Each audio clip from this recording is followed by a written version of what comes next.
This is your news source evening bulletin for today, Wednesday, the 3rd day of July in the year 2024. I'm Gordon Mosley reporting, and here's what we're tracking tonight. 3 months after the Constitutional Reform Commission was constituted by President Irfan Ali, the commission is still to meet. However, Attorney General Anil Nandlal, who is a member of the commission, has explained that now that the seat of the commission is in place, a meeting will likely be convened soon. I was a delegate of the President tasked with the responsibility by His Excellency to constitute the Commission, to make the seat of the Commission available, to furnish and equip the seat of the Commission so that it can conduct its affairs, and to ensure that the members of the Commission were appointed and took their oath of office. I have discharged those functions. But long-standing Elections Commissioner Vincent Alexander, who is also a member of the Constitutional Reform Commission, believes time is of the essence. Mr. Alexander told News Source that since he was sworn in by the President on the 3rd of April, there has been no communication about the work of the Commission. He suspects that a delay might have been linked to a need for other members of the Commission to be sworn in, and to cater for the move by the government to amend the Constitutional Reform Commission Act to increase its size to 21 members and to allow for the chairman to have voting rights. When we were sworn in, there were some commissioners who were not present. They have since been sworn in. But there was another issue. When we were sworn in, a chairperson was sworn in who was not one of the 20 commissioners.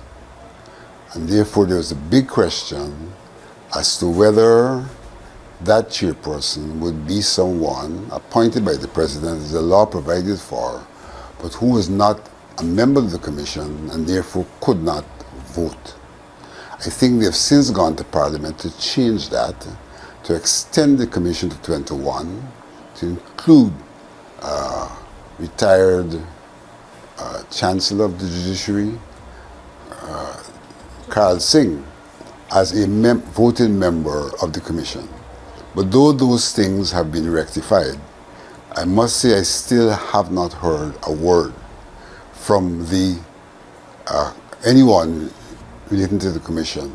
Alexander also said there are critical constitutional matters to be addressed, including matters related to the country's electoral system. This is a critical matter. Everybody's recognized that there's work to be done in that regard.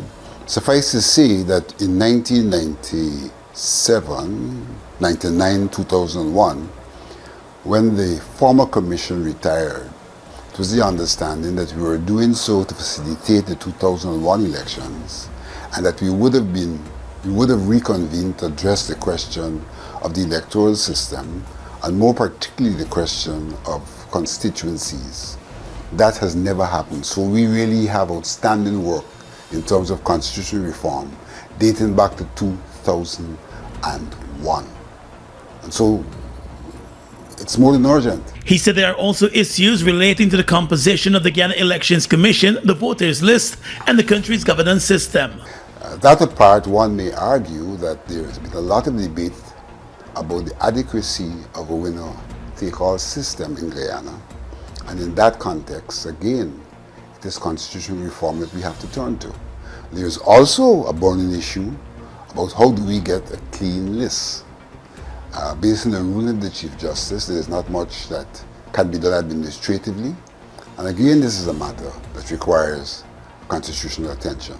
So there are critical matters, there are urgent matters, there are outstanding matters, all of which have to be resolved at the level of constitutional reform. Alexander warned that further delays can hamper the work of the Commission, adding that the Commission's ability to complete its work before the 2025 general and regional elections would depend heavily on whether it decides to rely on existing materials or engage in widespread consultation. Retired Acting Chancellor Justice Karl Singh will serve as the chairman of the Commission. He has denied interview requests. More news coming up in just a moment.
Your own home is so much more than just four walls, floors, and ceilings. It's a lifetime of great memories and stories. Come talk to us and start your journey home today. Republic Bank, we're the one for you. GCOM is currently conducting a claims and objections exercise to produce an official list of electors, OLE. If you are 18 years or over by June 30, 2024, and you are a Guyanese citizen by birth, descent, or naturalization, or a citizen from a Commonwealth country living in Guyana for 1 year or more, you are eligible for inclusion in the OLE. GCOM has posted the preliminary list of electors PLE in all the registration divisions for you to check if you are listed and whether your particulars are accurate. You can object to anyone you believe does not qualify for inclusion in the OLE. To do so, you must be listed in the same divisional list as the person you are objecting to.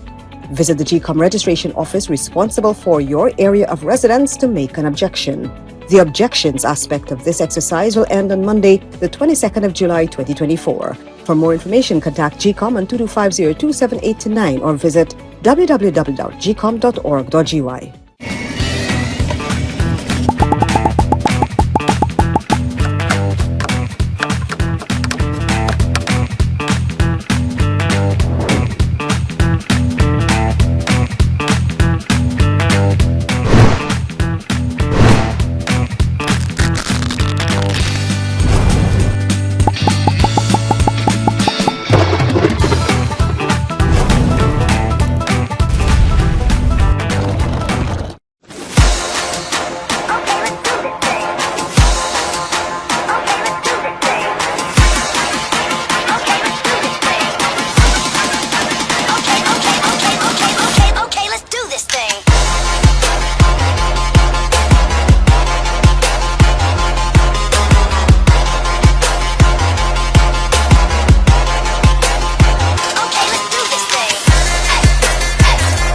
The Georgetown City Council, through its Solid Waste Management Department, is working with a number of waste disposal companies to tackle the buildup of garbage in the city's commercial district and within a number of communities across Georgetown. In the past few weeks, residents across several wards of the city have been complaining about the buildup of garbage and the absence of garbage collection. At the press conference today, City Mayor Alfred Mentor laid blame for the situation at the feet of one of the disposal companies contracted by the municipalities. He said in addition to the errant contractor, the inclement weather has posed significant challenges at the Higbush Sanitary Landfill site for dump trucks traversing that site.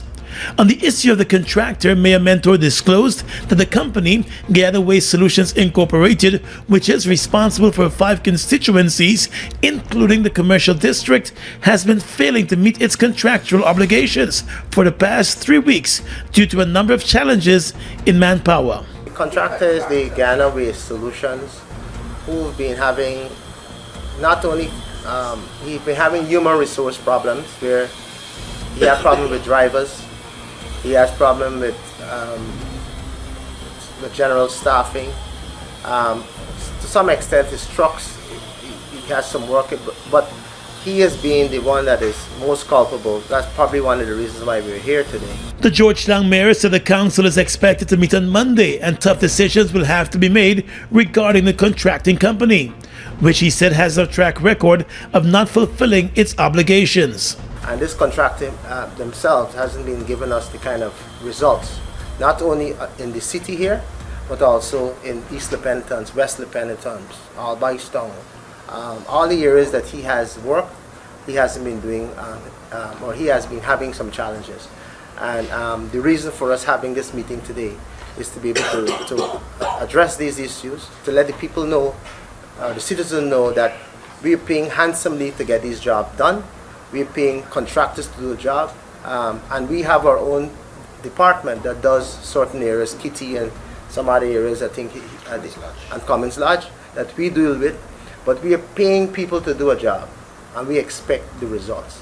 And if we're not going to get the results, we'll have to take serious steps and make certain decisions at the next statutory meeting. Meanwhile, the city's Solid Waste Management Director, Walter Narine, explained that in addition to the Guyana Waste Solutions Incorporated, the municipality has contractual arrangements with 3 other companies, Seavon's Waste Management, Sandip Disposal Services, and Puren Brothers, which are responsible for a total of 12 constituencies, while the Solid Waste Management Department is responsible for 3 of the 15 constituencies.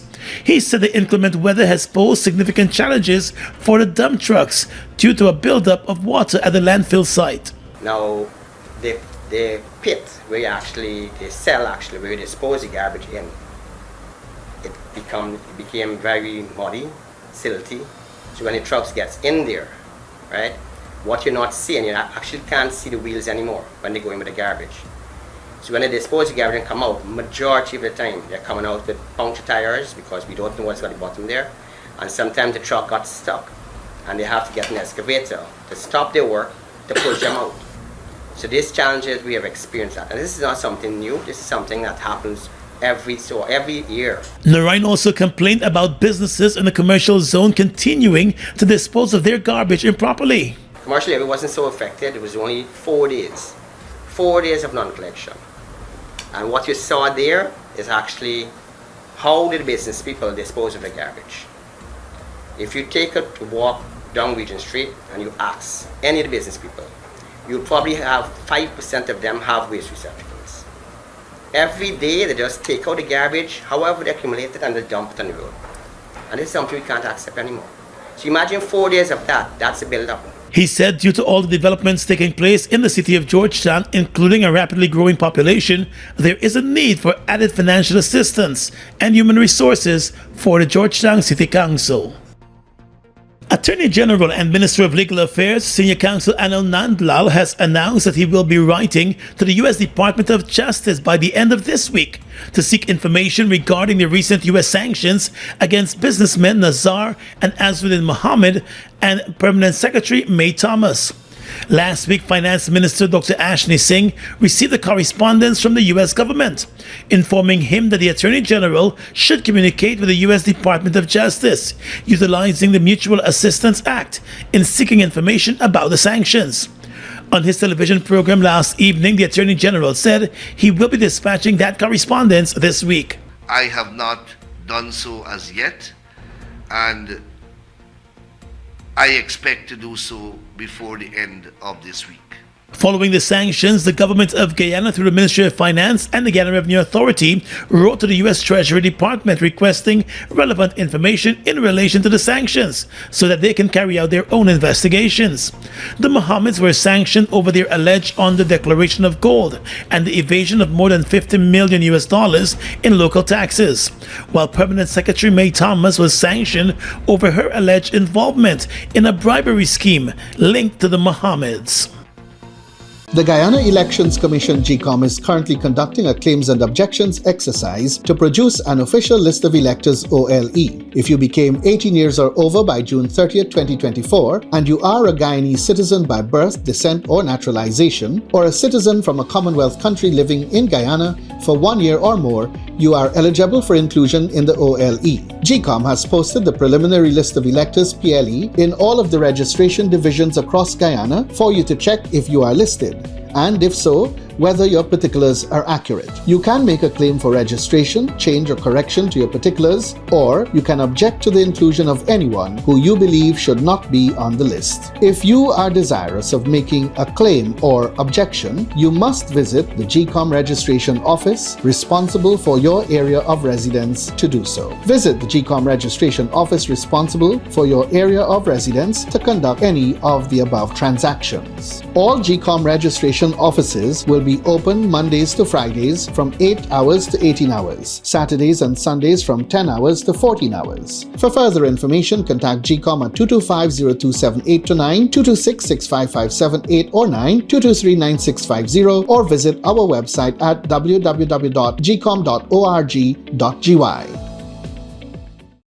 Mobil 1 is more than oil. It's many oils. It transforms at the molecular level. When cold, it's thicker than honey. When hot, it's thinner than water. Mobil 1 adapts and readapts to last longer 16,000 kilometers between oil changes. That's your engine evolved. Sol Guyana is the authorized distributor of mobile lubricants. The Guyana Elections Commission GCOM is currently conducting a claims and objections exercise to produce an official list of electors OLE. If you became 18 years or over by June 30th, 2024, and you are a Guyanese citizen by birth, descent, or naturalization, or a citizen from a Commonwealth country living in Guyana for 1 year or more, you are eligible for inclusion in the OLE. GCOM has posted the preliminary list of electors PLE in all of the registration divisions across Guyana for you to check if you are listed, and if so, whether your particulars are accurate. If you have changed your address since you were registered, you need to visit the GCOM registration office responsible for your new area of residence to apply for a transfer. Monday, 15 July 2024 is the last day you can apply for a transfer during this exercise. For further information, contact GCOM at 225-027829, 226-65578 or 9, 223-9650, or visit our website at www.gcom.org.gy. Let's tell you now that the Ministry of Labor has launched an online life skills training program to further boost the country's human resources capacity and to advance accessibility countrywide, especially in the hinterland region. The program will be spearheaded by the Labor Ministry's Board of Industrial Training and Coursera, which is a global online course provider. During brief remarks at the launch, Labour Minister Joe Hamilton highlighted the importance of the program, noting that having theoretical skills in addition to technical skills is equally important. You cannot be a good plumber if you don't know to do a bill of quantity.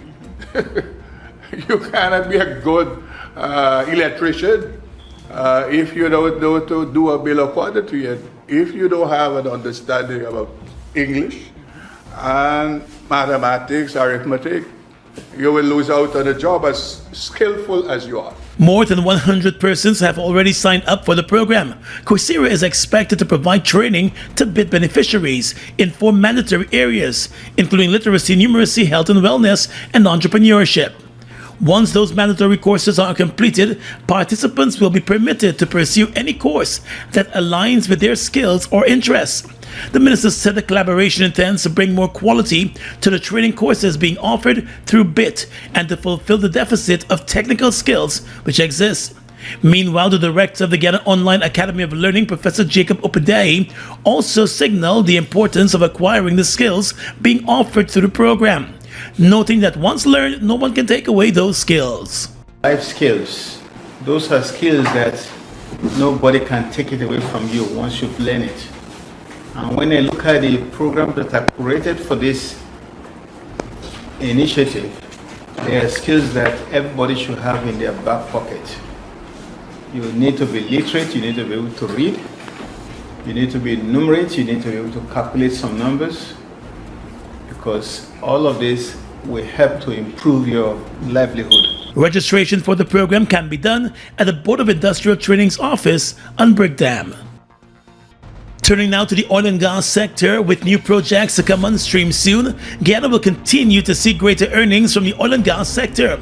At the current production level, over $1.5 billion is being generated every month. During an appearance on the Energy Perspectives podcast, the Vice President and Business Service Manager of ExxonMobil Guyana, Philip Rietema, noted that although the money currently being generated has to be shared among investors and the Guianan government, the current monthly income shows the significance of the country's oil sector. We're producing over 600,000 barrels a day.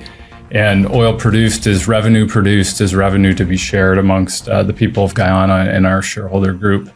At current prices, which you can see reflected in our financial report, the revenue generated is over $1.5 billion a month currently. And then we have 3 other projects that are that are being developed. He also said that with the other 3 projects, the Whiptail, Yellowtail, and Uwari projects being currently developed, the country's production is expected to jump to over 1.3 million barrels of oil per day, which will significantly increase the earnings. So we really, when we think about that value, those are big numbers, and that clearly provides a lot of opportunity for Guyana to grow and develop. But we try to imbue in our organization a value focus that every dollar matters. Every week we get together as a leadership team and we talk about the value that we create, and we have something called value spotlights, where we spotlight, even could be the saving of a few dollars, but it's really to drive a culture where everyone takes responsibility within the organization for value. Since the ExxonMobil company began exploration in Guyana in 1999, it has invested more than $30 billion in its operations. More than half of the investment has already been recovered. To date, we've recovered around 20 billion of the 30 billion. So, our net investment, net cash flow is still negative. It's and it will continue to be so because we've committed through the 6 projects that we've talked about, plus gas to energy, to invest up to $55 billion in these projects, and we're still exploring. We're still looking to increase and add to additional projects in the future. In addition, the Exxon officials said over 6,000 Guyanese are currently employed across the value chain, providing various services in the sector, with an additional 1,700 Guyanese businesses benefiting directly from the industry. Re-elected leader of the People's National Congress Reform, Aubrey Norton, has indicated that he intends to utilize the services of an interlocutor to engage his former rivals now that the party's elections are over. Former executive members of the PNC Reform, Royce Ford and Amansa Wharton Desir, who had rivaled Norton for the position of leader in the party, pulled out of the electoral race days before the Delegates Congress and the elections which took place this past weekend. Ford and Wharton Desir were both absent from the Congress and elections. Now, the 2 persons that have pulled out are two members of parliament. It follows, therefore, that I'm still the leader of the opposition and will be the leader of the opposition, and therefore I have to engage them and work with them. At the party level, I've made it clear that I will use an interlocutor who will engage them and let us work out how we will move forward. While both Ford and Wharton Desir declined their nominations for all of the positions, the party's constitution allows for members to be co-opted into the 15-member Central Executive Committee, 5 appointed by the leader and another 5 by the CEC. As such, it is still possible for them to be co-opted into the CEC. Norton, however, told news source that the outcome of the meetings with the interlocutor will determine whether he co-opts them into the Central Executive Committee. There are 2 elements to co-opt into the executive. The leader can identify 5 and the central executive identify another 5. What I have been doing since I am leader is engaging the central executive. So even the 5 that the leader would have co-opted had the agreement of the party. Now, I do think that I can use an interlocutor, and engage, and then once the engagements are fruitful, we can engage and work together. For us in this party, everybody is important. You don't win an election just like that. You have to mobilize all the forces working together to achieve your objective. The PNC leader said he's pleased with his re-election and he intends to continue to execute the mandate of the party as it works to expand its base across the country ahead of the next elections. The football fraternity in Guyana was thrown into deep mourning today following the death of goalkeeper for the Guyana Defence Force football team, 28-year-old Enoch Carmichael. Carmichael was at the Guyana Football Federation's National Training Center in Providence, participating in a practice session with his team when he suddenly collapsed. He was rushed to the nearby Diamond Hospital, where doctors pronounced him dead. A post-mortem examination is to be carried out to determine the cause of death. In expressing condolences to the family of the footballer and his teammates, the Guyana Football Federation announced the suspension of all of this week's games in the ongoing Elite League tournament. The GDF football team has been in preparation for an upcoming Caribbean tournament set to take place in Curacao. GCOM is currently conducting a claims and objections exercise to produce an official list of electors, OLE. GCOM has posted the preliminary list of electors, PLE, in all of the registration divisions across Guyana for you to check if you are listed, and if so, whether your particulars are accurate. If you are 18 years or over by June 30, 2024, and you are a Guyanese citizen by birth, descent, or naturalization, or a citizen from a Commonwealth country living in Guyana for 1 year or more, you are eligible for inclusion in the OLE. If you are eligible for inclusion inclusion in the OLE, you are required to apply for registration if your name is not in the PLE, apply for a transfer if you have changed your address since you were registered, apply for a name change if you have changed your name, or apply for a correction if your registration particulars are incorrect. Any person whose information on the PLE is incorrect can apply for such information to be changed or corrected. Any person applying for a change or correction to his or her particulars must provide the relevant original source document, birth certificate and deed poll for a name change by deed poll, marriage certificate and ID card for a name change by marriage, divorce absolute in the case of a woman who is desirous of reverting to her maiden name from her married name, birth certificate, adoption or naturalization certificate for correction of minor clerical errors. Visit the GCOM registration office responsible for your area of residence to conduct any of those transactions. The claims aspect of this exercise will end on Monday, July 15, 2024. For more information, contact the GCOM on 225-0278-9 or visit www.gcom.org.gy.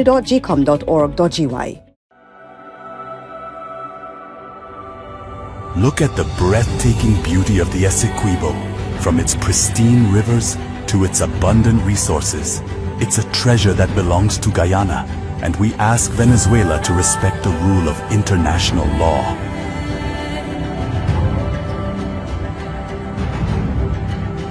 Our commitment to this land is not just about ownership. It's about preserving its beauty and resources for our people and future generations.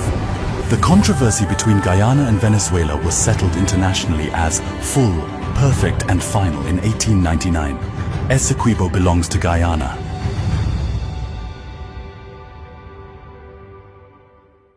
Guyana's economy is rapidly transforming, and we're all part of it. Oil is at the forefront of this development by providing reliable and efficient energy and supporting community development from the very core. 100% of Oil's profit goes back to building schools, roads, and other important infrastructure that connects our cities and towns, providing fuel to domestic, marine, industrial, and aerial transportation. Oil has now repositioned itself as a market leader in the petroleum industry, building a better future for all of us.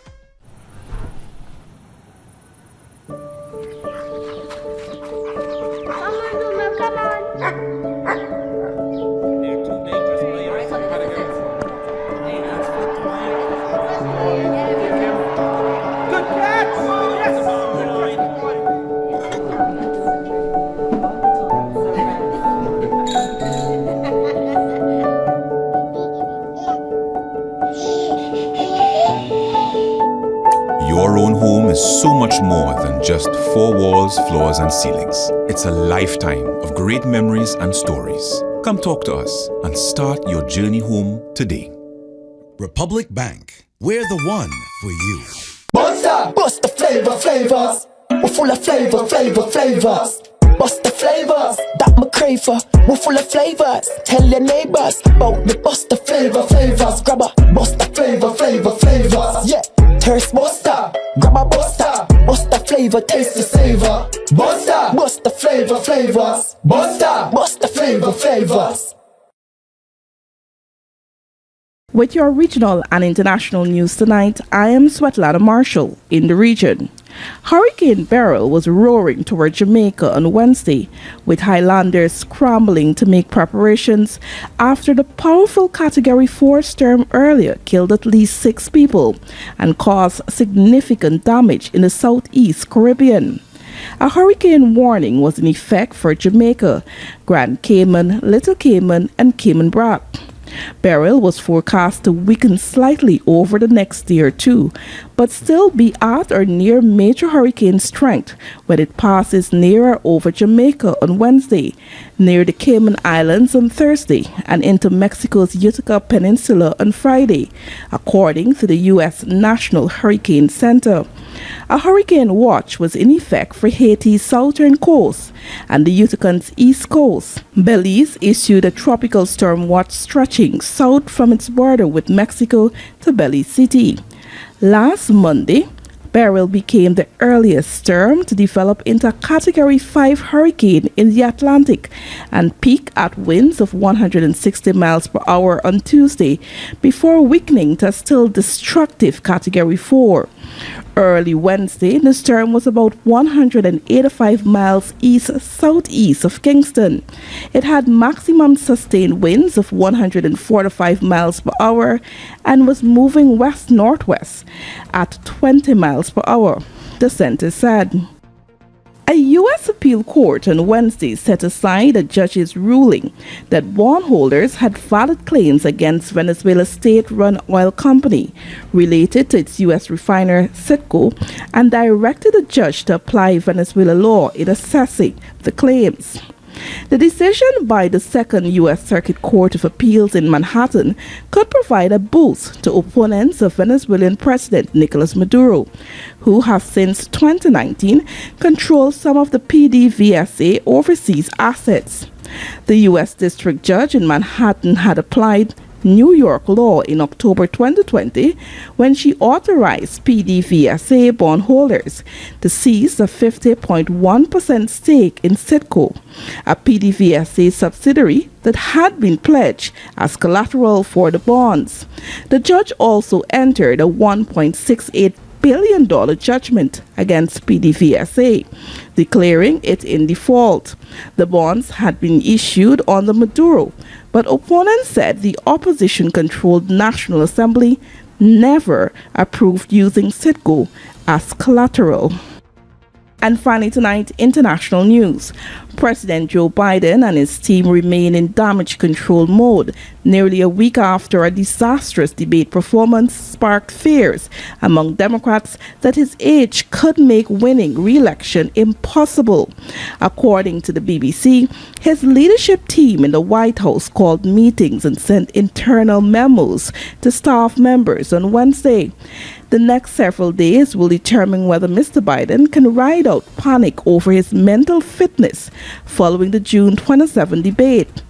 Top Democrats like Vice President Kamala Harris and California Governor Gavin Newsom appear to be backing the president, and Mr. Biden's campaign maintains publicly that he will stay in the race. California Governor Gavin Newsom, a top Biden surrogate who fielded questions immediately after the debate about whether he would be the party's nominee, planned to visit Washington to stand with Joe Biden and other top Democrats, a spokesman announced on X. The governor will campaign for Mr. Biden in key swing states such as Michigan, but Democratic lawmakers are voicing concerns about the president's ability to take on former President Donald Trump in November. And that's your News Source Evening Bulletin for tonight. I'm Svetlana Marshall reporting and encouraging you to stay safe.